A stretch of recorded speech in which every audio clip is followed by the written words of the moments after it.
kadrini bilgin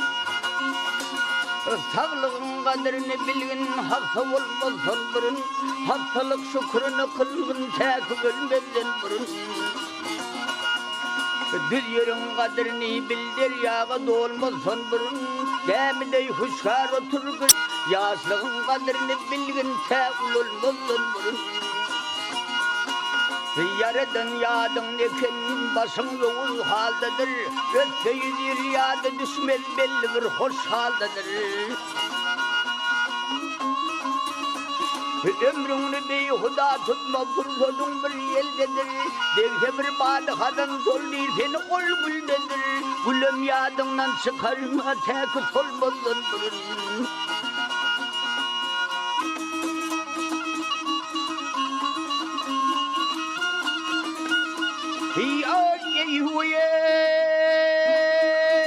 Akıl huşuna yetiştin eyledin ceyraniten Agelep caneten ister edin cemmetten o kulli eyraneten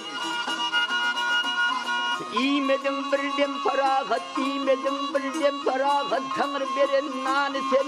Hey havarın bağmıdır bu cahanın mimaneten Adın tayar etkin kervan çekilmezden burun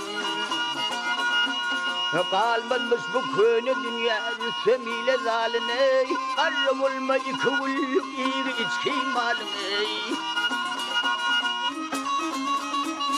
Hakikat arif ol atlası verdi şalına Turda her mağtımlı yığla bugün öz haline Tanlı olmak sörgünü derle bu yolmazdan burun Gel geley gel burun ageley nadey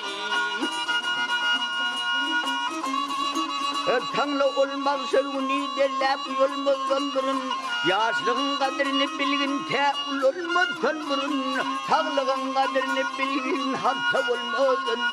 Gel geley gel durun ageley nadey